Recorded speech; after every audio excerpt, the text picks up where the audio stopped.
वक्फ board, ये नाम आपने अभी कुछ दिनों में कई बार सुना होगा। हमने आपको इसके बारे में छोटी से छोटी जानकारी भी दी है, मगर आज जो जानकारी हम आपको देने जा रहे हैं वो इस बात को शीशे की तरह साफ कर देगी कि वक्फ बोर्ड हिंदुओं की जमीन पर कब्जा करने का एक तंत्र है। वक्फ बोर्ड सिर्फ और सिर्फ एक अवैध तरीके से संपत्ति हासिल करने की एक फैक्ट्री है। वक्फ बोर्ड हिंदुओं की संपत्ति छीनने वाला एक डकैत है जो दिन ब दिन अपने पैर पसार रहा है। लेकिन क्या वक्फ बोर्ड ऐसा करने के लिए कोई कानून है? क्या आपकी जमीन को अपनी मन मर्जी से वक्फ बोर्ड हड़प सकता है? और जब वक्फ में संशोधन हो रहा है तो कुछ नेताओं को आखिर मिर्ची क्यों लग रही है? देंगे आपको इस पर पूरी जानकारी, पर उससे पहले आयोन भारत को सब्सक्राइब कर लीजिए। नमस्कार, मैं हूं आपके साथ स्नेहित यश। आयोन भारत देख रहे हैं आप। देखिए, भारत में वक्फ संपत्तियों को लेकर ये आरोप अक्सर लगते हैं कि वक्फ बोर्ड गैर मुस्लिम या फिर अन्य लोगों की जमीन पर अवैध तरीके से अपना दावा करता है।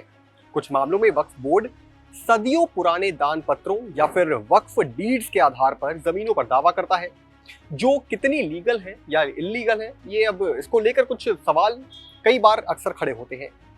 कई मामलों में अदालतों ने वक्फ बोर्ड के दावों को खारिज किया है।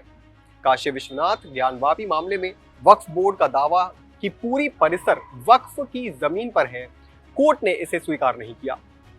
अब आपके मन में कई बार ये सवाल आते होंगे कि वक्फ क्या लीगल तरीके से किसी भी जमीन को हड़प सकता है?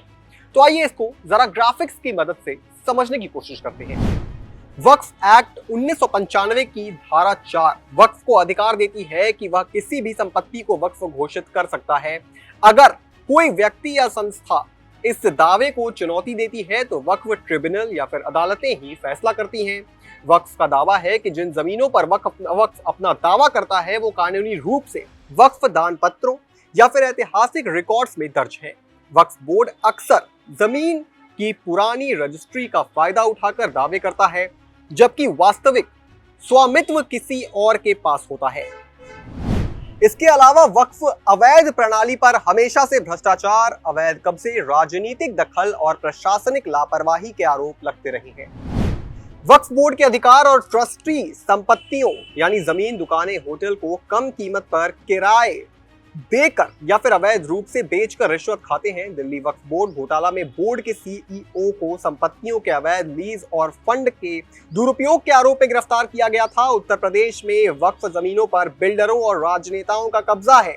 कर्नाटक में 2023 की रिपोर्ट के अनुसार बेंगलुरु के 90% वक्फ जमीनें अवैध कब्जे में हैं।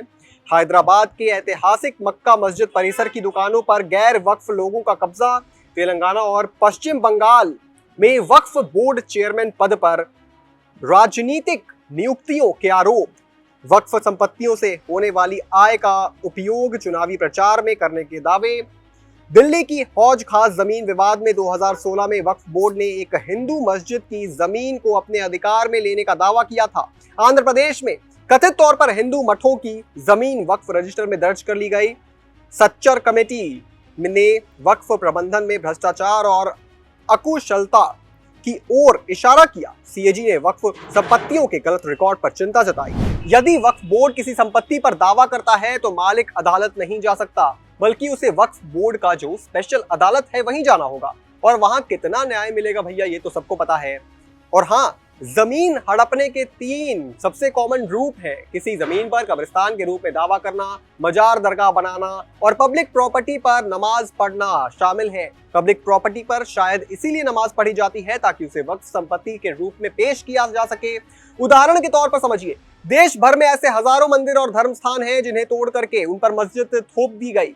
मथुरा का शाही ईदगाह, वाराणसी का ज्ञानवापी मस्जिद, अयोध्या में कभी रहा बाबरी ढांचा, धार का भोजनालय, ये सब जगह नमाज पढ़ने के लिए नहीं थी, बल्कि मुस्लिम आक्रांताओं की वजह से इन निशानियों में हमारे मुख्य तीर्थ स्थलों को नमाज पढ़ने की जगह में बदल दिया गया। आज ये सब वक्फ के कब्जे में है। और तब कुछ नेता ये सब होता देख ठहाके लगाते हैं, और तभी प्रधानमंत्री मोदी ने देश को इस वायरस से आजाद कराने की कसम खाई है। इस पूरी खबर पर आप क्या सोचते हैं दोस्तों, हमें कमेंट करके जरूर बताएं। और तमाम बड़ी खबरों से जुड़े रहने के लिए आप देखते रहें आनंद भारत।